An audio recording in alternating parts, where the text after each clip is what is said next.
Hello everyone, আশা করি আপনারা সবাই খুব ভালো আছেন, সুস্থ আছেন। প্রবাসীর ঠিকানায় নতুন আরও একটা ব্লগের জমজমাটি গল্প আড্ডায় আপনাদের সবাইকে অনেক অনেক স্বাগত। আজকে বৃহস্পতিবার, আর ঘড়িতে এখন সকাল ওই 11টা মতো বাজতে যায়।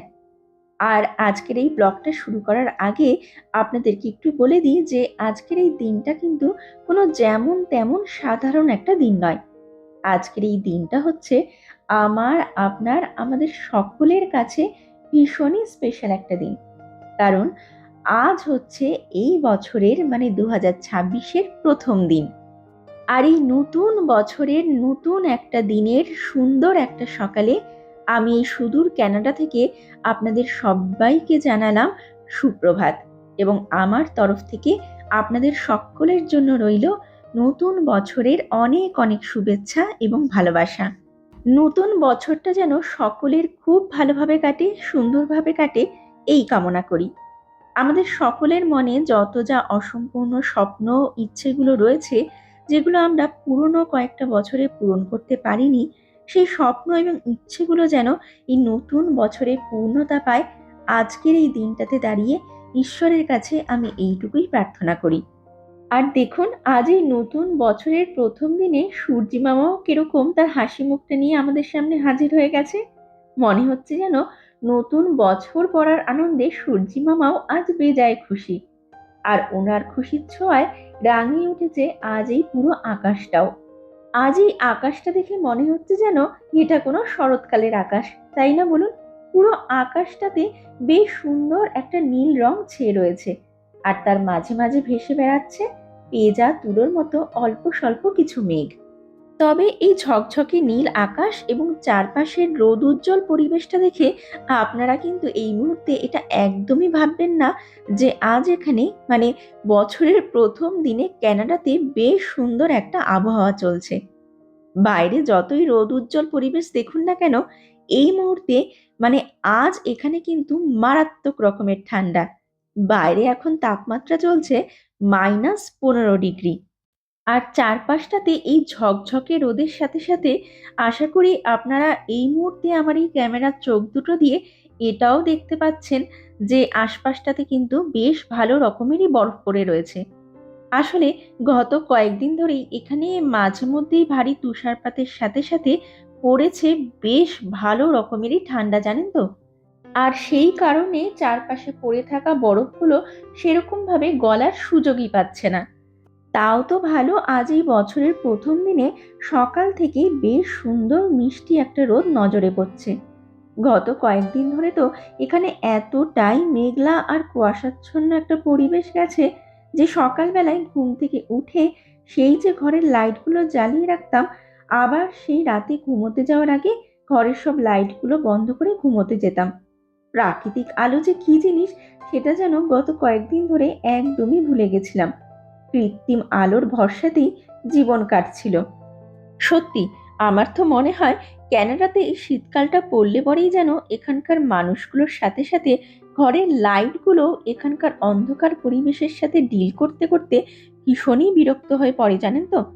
লাইটগুলোর যদি মুখ থাকতো আর এরা যদি কথা বলতে পারতো, তাহলে জানি এরা মাঝে মধ্যেই বিরক্ত হয়ে আমাদেরকে বলে উঠতো, আর কত জ্বালাবি আমাদের, এইভাবে আর আমাদেরকে জ্বালাস না, একটু তো তোরা আমাদেরকে স্বস্তির নিঃশ্বাস ফেলতে দে।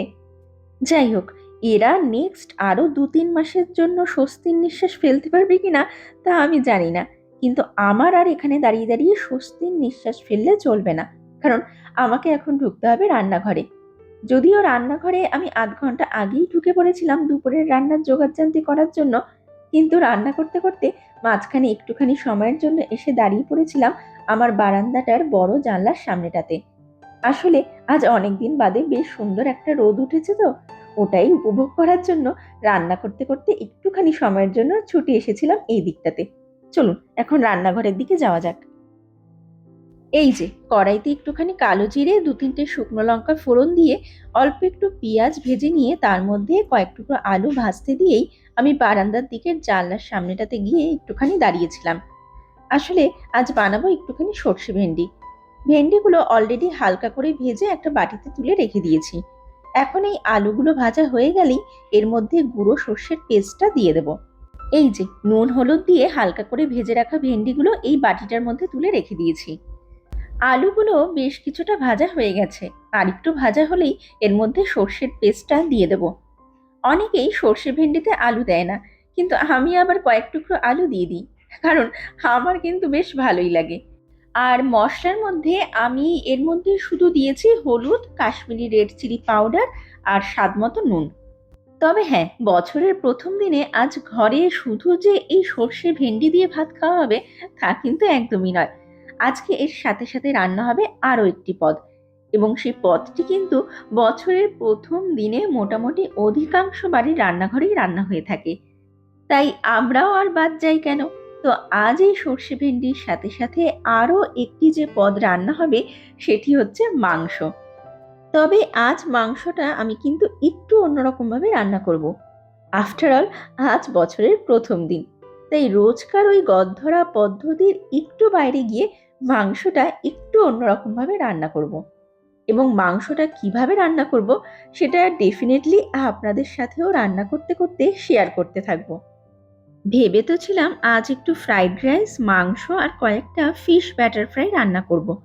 আসলে আজ তো সবাই ঘরে, মেয়ের চলছে উইন্টার ব্রেক, আর হাজবেন্ডেরও আজ 1 জানুয়ারি উপলক্ষে ছুটি।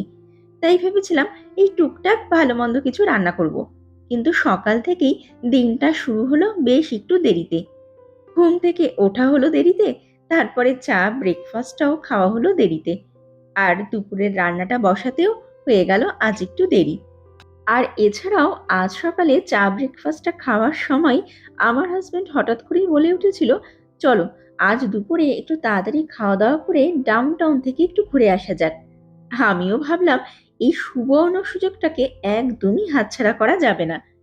হাজবেন্ডরা যখন নিজে থেকেই কোথাও ঘুরতে নিয়ে যাওয়ার কথা বলে বা বাইরে কোথাও খেতে যাওয়ার কথা বলে, তখন ওয়াইফদের কিন্তু হাজবেন্ডদের সেই প্রস্তাবগুলোতে ঝটপট করে হ্যাঁ বলে দেওয়া উচিত। বেশি দেরি করলেই মুশকিল, কারণ হাজবেন্ডদের মন বদল বা ডিসিশন বদল হতে কিন্তু 1 সেকেন্ডও সময় লাগে না। তাই আমিও সকালবেলায় বেশি একটা দেরি না করে হাজবেন্ডের থেকে ঘুরতে যাওয়ার প্রস্তাবটা পাওয়ার সাথে সাথেই ঘাটটাকে একপাশে ঝুঁকিয়ে বড় একটা হ্যাঁ জানিয়ে দিয়েছিলাম।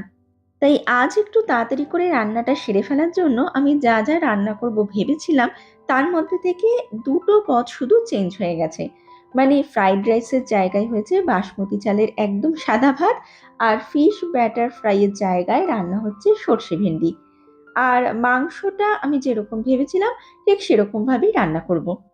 আর হ্যাঁ, রান্নাটা আজ যাতে আমি একটু তাড়াতাড়ি করে সেরে ফেলতে পারি সেই জন্য আমি এক পাশের চুলোতে সর্ষে ভেন্ডিটা রান্না করছি, আর ঠিক পাশের চুলোটাতে আমি কিন্তু মাংস রান্নার প্রিপারেশন অলরেডি শুরু করে দিয়েছি। তো মাংসটা রান্না করার জন্য আমি প্রথমে এখানে যেটা করছি সেটা হচ্ছে কড়াইতে অল্প একটু তেল দিয়ে তার মধ্যে দিয়ে দিয়েছি 3-4টে মতো এলাচ, লবঙ্গ, দারচিনি, অল্প একটু মৌরি আর 4-5টা মতো গোটা গোলমরিচ। তারপরে এর মধ্যে দিয়ে দিয়েছি বেশ কিছুটা গ্রেটেড কোকোনাট। এখন সেই নারকেলটাকেই আমি একটু ভালো মতো ভাজছি। আর এদিকে নারকেলগুলো কিন্তু একদম ভালো মতো ভাজা ভাজা করে নিয়েছি, একদম ডিপ ফ্রাইয়ের মতোই লালচে রং ধরে গেছে।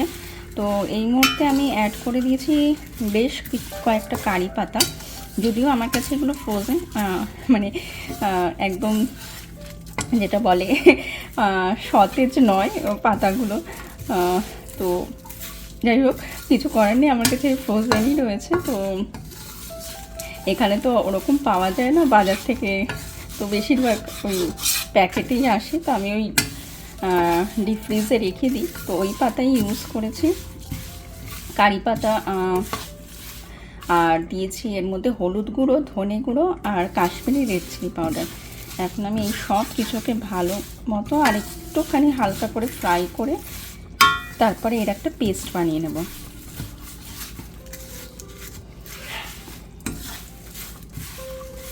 আর বেশ সুন্দর একটা গন্ধ বেরোচ্ছে। একে তো নারকেলের একটা গন্ধ, কারি পাতার একটা গন্ধ, ভীষণ সুন্দর একটা গন্ধ ছাড়ছে। কিন্তু এই সময় না হাই ফ্লেমে রাখবেন না, যেহেতু মশলা দেওয়া রয়েছে, হলুদ গুঁড়ো, ধনে গুঁড়ো, কাশ্মীরি রেড চিলি পাউডার। তো আমি একদম লো ফ্লেমে রেখে এটাকে আর কিছুক্ষণের জন্য একটু ফ্রাই করে নেব।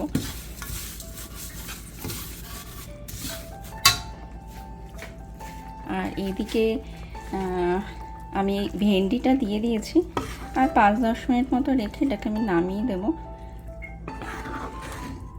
আপনারা যদি একটু টাইট গ্রেভি খেতে পছন্দ করেন তাহলে একটু টাইট রাখবেন। আমি প্রায় 1-1.5 কাপ মতো জল ইউজ করেছি এর মধ্যে, সেই জন্য একটু পাতলা। যদিও আলু দিয়েছি সেই কারণে পরে গিয়ে হয়তো টেনে যাবে। এমনিও সর্ষে দিয়ে কোনো জিনিস রান্না করলে সেটার গ্রেভিটা কিন্তু পরে গিয়ে অনেকটা টাইট হয়ে যায়।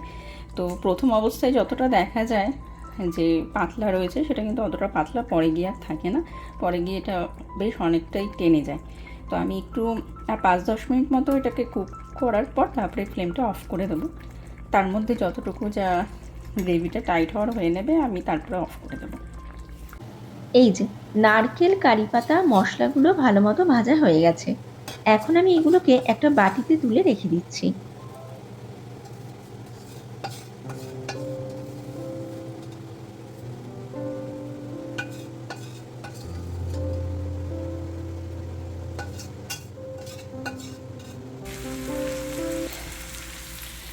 তো এদিকে ফ্রাই করা সব কিছু যেগুলো ফ্রাই করলাম আপনারা তো দেখলেন, তো সেগুলো আমি এই বাটিটাতে রেখে দিয়েছি। একটু ঠান্ডা হয়ে যাক, তারপর আমি একটু জল মিশিয়ে এটার একটা পেস্ট বানিয়ে নেব।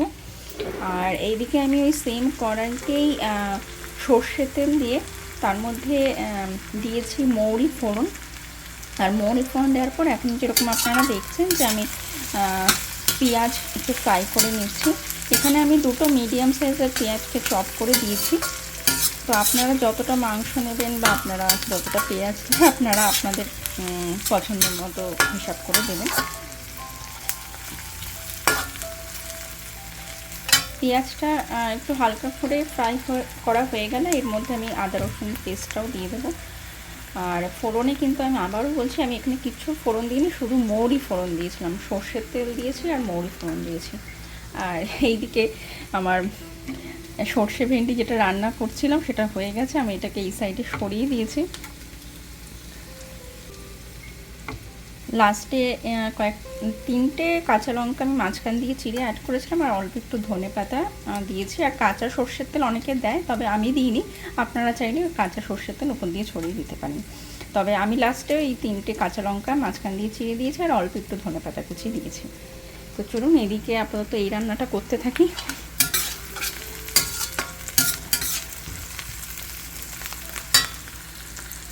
পেঁয়াজগুলো এদিকে বেশ কিছুটা ভাজা ভাজা মতো হয়ে গেছে।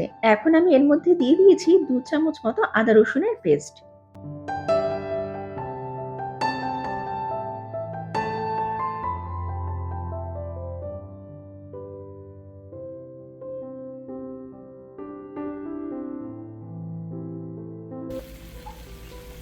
তো এইদিকে আদা রসুনের পেস্ট দেওয়ার কিছুক্ষণ পর, মানে 2-3 মিনিট পর, আমি এর মধ্যে অ্যাড করেছি কয়েকটা কারি পাতা আর 3টে কাঁচা লঙ্কা ছোটো ছোটো কুচি কুচি করে কেটে আমি এর মধ্যে অ্যাড করে দিয়েছি। 3টেই কাঁচা লঙ্কা দিয়েছি, ছোটো ছোটো করে কেটে, একদমই ছোটো ছোটো করে চপ করে দিয়ে দিয়েছি, আর কারি পাতা অ্যাড করেছি। আর এখন আমি ঠিক কারি পাতা আর কাঁচা লঙ্কা দেওয়ার 3-4 মিনিট পর এখন আমি টমেটো আর কিছুটা ধনে পাতা এর মধ্যে দিয়ে দেবো। আপনারা যদি চান তাহলে টমেটো পেস্ট করেও অ্যাড করতে পারেন।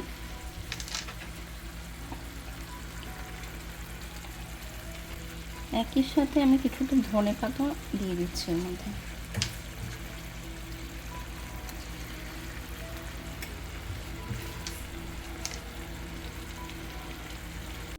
যে নারকেল কারি পাতাগুলোকে আমি প্রথম দিকে ভেজে রেখেছিলাম সেগুলোর মধ্যে একটুখানি জল অ্যাড করে আমি এখন একটা পেস্ট বানিয়ে নিচ্ছি।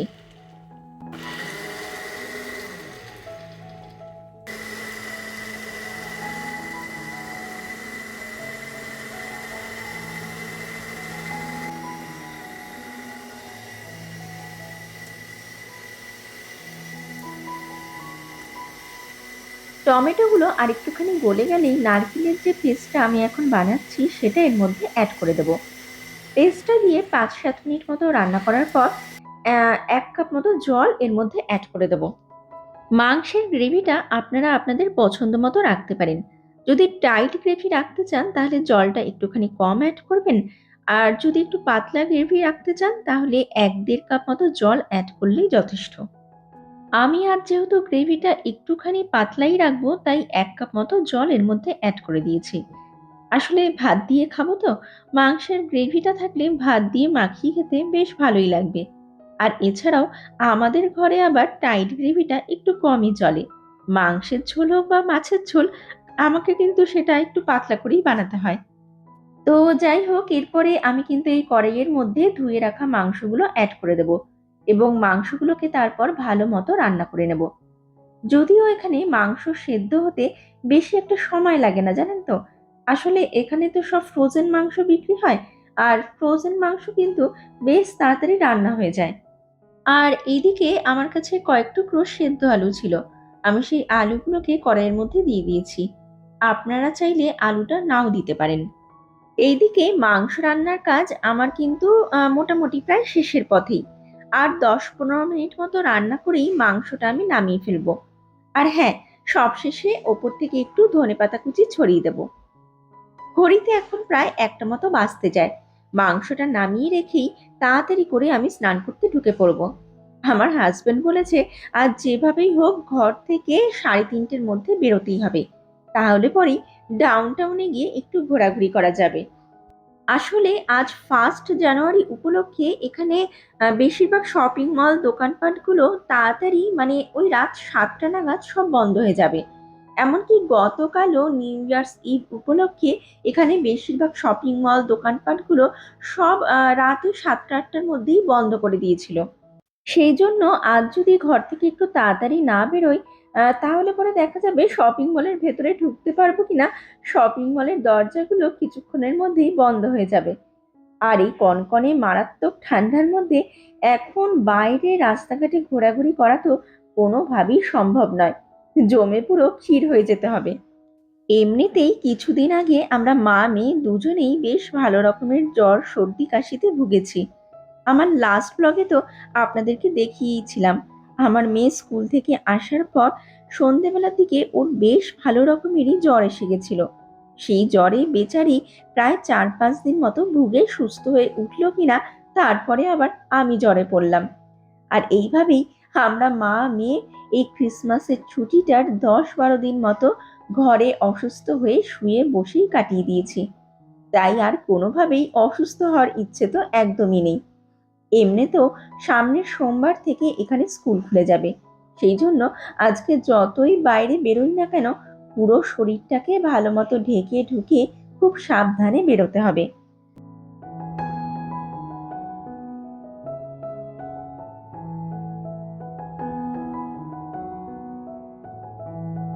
ঘড়িতে এখন বিকেল ওই 5টা মতো বাজতে যায়, আর আমরা চলে এসেছি ডাউন টাউনের একটা শপিং মলে। আমাদের প্ল্যান তো ছিল 3:30-র মধ্যে ঘর থেকে বেরোনোর, কিন্তু ঘর থেকে বেরোতে বেরোতে আমাদের প্রায় ওই 4টে মতো বেজে গেছিল। আর আমাদের বাড়ি থেকে ট্রেনে করে এই শপিং মলটাতে পৌঁছতে প্রায় ওই 40 থেকে 45 মিনিট মতো সময় লেগে যায়। প্ল্যান যা ছিল তার থেকে আধ ঘন্টা মতো দেরিতে চলছি তো ঠিকই, মানে এই মলটাতে আধ ঘন্টা দেরিতে এসে পৌঁছলাম তো ঠিকই, তবে অসুবিধা নেই, হাতে এখনো 2 ঘন্টা মতো সময় আছে। 7টায় এই মলটা বন্ধ হবে, আর ততক্ষণে মানে এই 2 ঘন্টায় কিন্তু এই মলের ভেতরে বেশ ভালোই ঘোরাঘুরি করা হয়ে যাবে। তবে জানেন, আজ এই মলটাতে এসে একটা জিনিস বেশ একটু খারাপ লাগছে। এই যে বিশাল বড় ক্রিসমাস ট্রিটা আপনারা দেখছেন, এটাতে প্রত্যেক বছর ক্রিসমাসের সময় প্রায় 1 মাস ধরে একটা এলইডি লাইট শো এবং একটা স্নো শো হয়ে থাকে। শোটা বেশ সুন্দর হয়, জানেন তো। আমরা প্রত্যেক বছরই ওই শোটা দেখার জন্য একবার হলেও এখানে আসি। কিন্তু এই বছর মেয়ের পড়াশোনার চাপে আর ক্রিসমাসের সময় আমাদের জ্বর সর্দি কাশির চাপে এখানে এসে ওই শোটা আর দেখা হয়নি। ক্রিসমাস ট্রিটা এখনো পর্যন্ত এরা এখানে রেখে দিয়েছে তো ঠিকই, তবে শোটা বন্ধ করে দিয়েছে। যদি হতো তাহলে আজ আমার সাথে সাথে আপনারাও ওই শোটা দেখে বেশ মজা পেতেন, কিন্তু কিছু করার নেই। তবে হ্যাঁ, গত বছর যখন ক্রিসমাসের সময় এখানে এসেছিলাম, সেটার আমি একটা ব্লগ বানিয়েছিলাম। আমার ওই ব্লগটাতে তখন Christmas tree, LED light show এবং স্নো শোটা আপনাদেরকে দেখিয়েছিলাম। আপনাদের মধ্যে যারা যারাই আমার ওই ব্লগটা দেখেছেন, আপনারা হয়তো ওই শোটা তখন দেখে নিয়েছেন। কিন্তু যে সমস্ত দর্শক বন্ধুরা আমার এবং আমার পরিবারের সাথে গত কয়েক মাসে নতুন যুক্ত হয়েছেন, আপনাদের সবার জন্য আমি আমার ওই ব্লগটার লিংক এই ব্লগটার ডেসক্রিপশন বক্সে দিয়ে দেব। ওখানে গিয়ে ক্লিক করলেই আপনারা ওই শোটা দেখে নিতে পারবেন।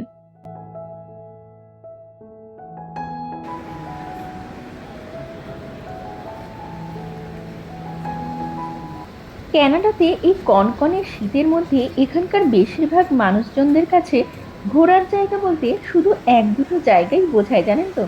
সেটা হলো কোনো একটা শপিং মল, আর নয়তো কোনো একটা সিনেপ্লেক্স।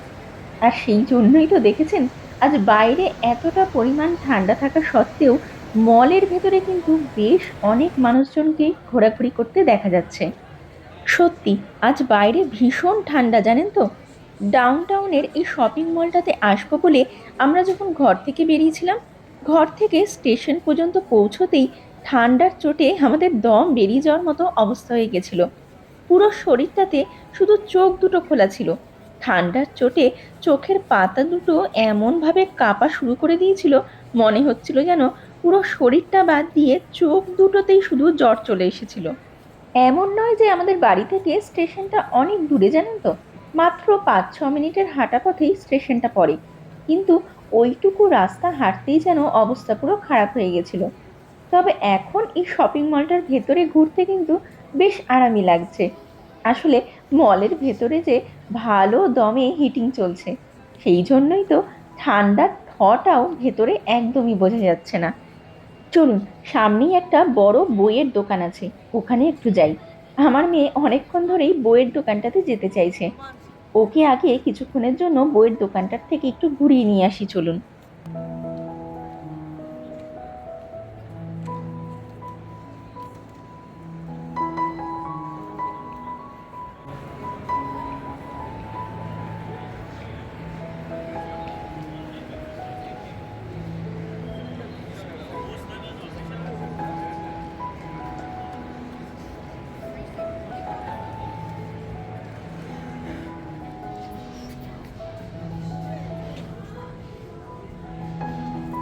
এই যে বইয়ের দোকানটার ভেতরে ঢুকে পড়েছি। আর এই বইয়ের দোকানটার নাম হচ্ছে ইন্ডিগো। ক্যানাডাতে এই বুক স্টোরটা কিন্তু বেশ বিখ্যাত, জানেন। এই পুরো ক্যানাডার বিভিন্ন জায়গাতে এই স্টোরটার বহু ব্রাঞ্চ রয়েছে। শোনা যায় পুরো ক্যানাডাতে 157টা লোকেশনে এই স্টোরটার ব্রাঞ্চ রয়েছে। এবং সব থেকে বেশি ব্রাঞ্চ রয়েছে নাকি এই অন্টারিও প্রভিন্সটাতে। এই ইন্ডিগো বুক স্টোরটার শুধু এই অন্টারিও প্রভিন্সে টোটাল 72টা স্টোর রয়েছে। দেখেছেন দোকানটা কত রকমের এবং কত কত বইয়ের ভান্ডারে সাজানো গোছানো রয়েছে। আমার মেয়ে তো ওইদিকে বই নিয়ে ঘাটাঘাটি করা শুরুও করে দিয়েছে। চলুন, এখন আমিও একটু বইগুলো দেখতে থাকি, আর আমার সাথে সাথে আপনারাও একটু দেখতে থাকুন। এই ইন্ডিগো বুক স্টোরটা ফার্স্ট ওপেন হয়েছিল 1997 সালে ক্যানাডার বার্লিংটন শহরে। তারপর ধীরে ধীরে ক্যানাডার বহু জায়গায় এই ব্রাঞ্চ ওপেন হয়। আর এইদিকে আমার কাণ্ড দেখেছেন, কখন থেকে আপনাদের সাথে কত রকমের গল্প করে চলেছি, অথচ আসল কথাটাই তো এখনো পর্যন্ত আপনাদেরকে বলা হয়নি, যে আজ আমি টরন্টো শহরের কোন শপিং মলটাতে ঘুরতে এসেছি। যদিও আপনাদের মধ্যে যারা যারাই আমার ব্লগগুলো অনেক আগে থেকে দেখে আসছেন, তারা অবশ্য এই মলটা আমার বেশ কয়েকটা ব্লগে দেখেছেন, এবং এই মুহূর্তে হয়তো আপনারা মলটা দেখে চিনতেও পেরে গেছেন। কিন্তু যেসব বন্ধুরা আমার এই চ্যানেলের সাথে নতুন যুক্ত হয়েছেন, চলুন আপনাদের সবার জন্য আজকের এই ব্লগটাতে আরও একবার বলে দিই এই শপিং মলটার নাম কি। তো এই শপিং মলটার নাম হচ্ছে টরন্টো ইটন সেন্টার। টরন্টো ডাউনটাউনের একদম প্রাণকেন্দ্রে রয়েছে এই শপিং মলটা। যারা যারা এই টরন্টো ডাউনটাউনের আশেপাশে থাকে, তারা যেমন এই শপিং মলটার নাম জানেন, ঠিক তেমনই যারা ডাউনটাউন থেকে বেশ কিছুটা দূরে থাকে, তারাও কিন্তু এই শপিং মলটার নাম বেশ ভালো করেই জানে। আর তার কারণ হচ্ছে একটাই, টরন্টো ডাউনটাউনে অবস্থিত এই ইটন সেন্টার শপিং মলটা কিন্তু বেশ বিখ্যাত। শুধু এইটুকুই নয়, বলা হয় নর্থ আমেরিকার সব থেকে বিজিয়েস্ট শপিং মল হচ্ছে নাকি এই টরন্টো ইটন সেন্টার শপিং মলটা, যার ভেতরে রয়েছে 300টারও বেশি স্টোর। এই ইটন সেন্টার শপিং মলটা অফিসিয়ালি ফার্স্ট ওপেন হয়েছিল 1977 সালে। অর্থাৎ এই মলটার বয়স কিন্তু এখন 49 বছর। আর এই দোকানটাতে যা বইয়ের কালেকশন রয়েছে না, তা সত্যিই চোখ ধাঁধিয়ে দেওয়ার মতো, জানেন। কোনটা ছেড়ে কোনটা নেব, ব্যাপারটা এখন খানিকটা ওরকম হয়ে যাচ্ছে। আমার মেয়ে তো অনেকক্ষণ ধরে অনেক বই ঘাটাঘাটি করার পর শেষ পর্যন্ত একটা বই একটু ওর বেশি ভালো লেগেছে এবং সেটাই নেবে বলে সিদ্ধান্ত নিয়েছে। চলুন বইটা নিয়ে দোকানটার থেকে বাইরে বেরোই। আর বেরিয়ে মলের বাইরের দিকের একটা সাইড নাকি খুব সুন্দর করে সাজিয়েছে। চলুন এখন ওই দিকটার থেকে একটু ঘুরে আসা যাক।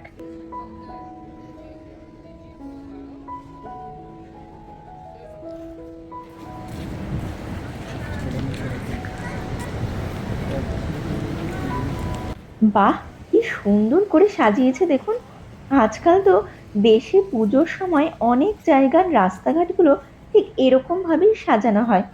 শুধু পুজোর সময় কেন, আজকাল তো দেখি দেশে অনেক বিয়েবাড়ির সামনের এন্ট্রান্সটাও ঠিক এরকম ভাবেই লাইট দিয়ে খুব সুন্দর করে সাজানো হয়।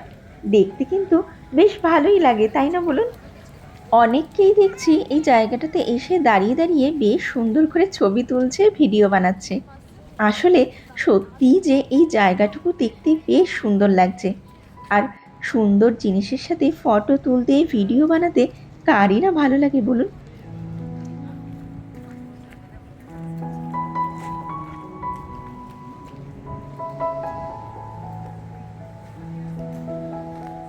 চলুন আমরা এখানে আর বেশিক্ষণ দাঁড়িয়ে থেকে সময় নষ্ট করব না, কারণ এখান থেকে আমরা আবার যাব অন্য একটা জায়গায়। আর এছাড়াও আজ বাইরে এতটা পরিমাণ ঠান্ডা যে খোলা আকাশের নিচে বেশিক্ষণ দাঁড়িয়ে থাকা সম্ভবই হচ্ছে না। চোখ, নাক, হাত পা গুলো যেন পুরো জমে যাচ্ছে।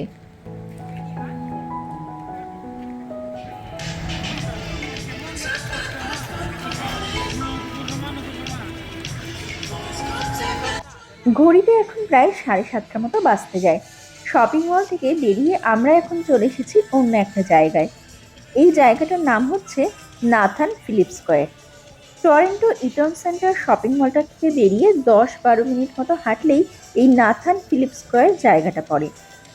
জানেন, এই জায়গাটার দুটো রূপ আছে। গরমকালে এই জায়গাটাতে আসলে জায়গাটার একরকম রূপ দেখা যায়, আর এই শীতকালে জায়গাটাতে আসলে পরে জায়গাটার অন্য একটা রূপই নজরে পড়ে। তবে দুটো রূপই কিন্তু এখানকার প্রতিটি মানুষের কাছে বেশ মনকাড়া। গরমকালে এই জায়গাটা সেজে ওঠে একরকম সাজে, আর শীতকালে সেজে ওঠে বেশ একটু অন্যরকম সাজে। তবে শীতকাল হোক বা গরমকাল, জায়গাটা যেরকম রূপেই সেজে উঠুক না কেন, টরন্টোবাসীদের কাছে কিন্তু সেটা হয় ভীষণই আকর্ষণীয় এবং নজরকাড়া। আর সেই কারণেই তো দেখেছেন, আজ এই কনকনে শীতের সন্ধ্যাতেও এখানে অনেক মানুষই ঘুরতে এসেছে।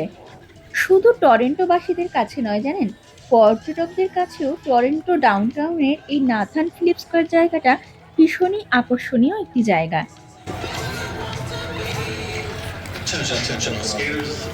I just want to wish everybody happy New Year's. But we are about to receive ice maintenance. Need everyone. চলুন এখন এখান থেকে যাওয়া যাক। আসলে আজ বাইরে না একদমই বেশিক্ষণ দাঁড়িয়ে থাকা যাচ্ছে না। একে তো আজ বাইরে মারাত্মক ঠান্ডা, আর জানি না কেন আমার তো আজ একটু বেশি ঠান্ডা লাগছে। হয়তো জাস্ট 4-5 দিন আগেই জ্বরে ভুগে উঠেছি, তো সেই কারণেই হয়তো শরীরটা এখনো একটু দুর্বল হয়ে আছে। অনেকক্ষণ খোলা আকাশের নিচে দাঁড়িয়েছি, চলুন এখন গিয়ে কোনো একটা ইনডোর প্লেসের ভেতরে ঢুকি।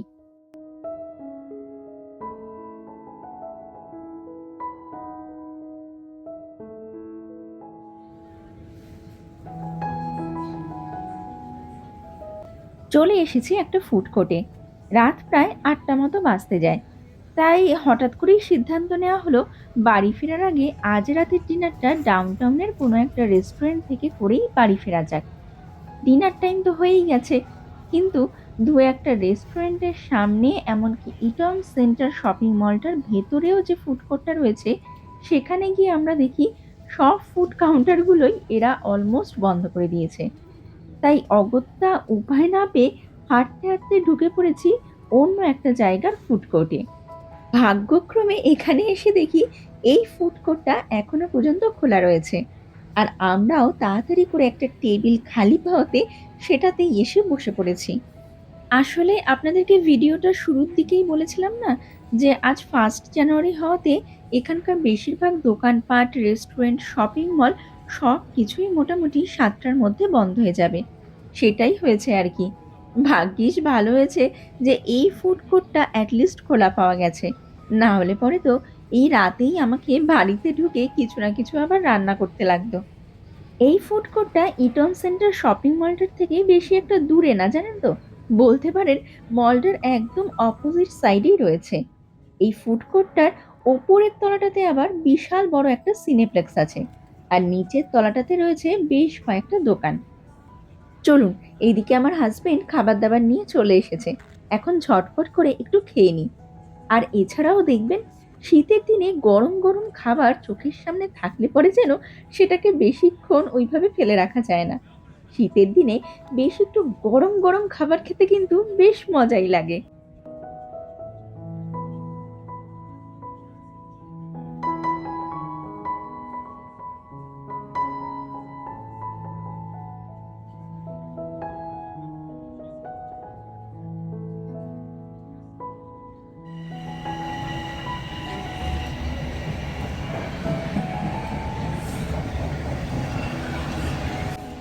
ঘড়িতে এখন রাত ওই 9:45 মতো বাজে।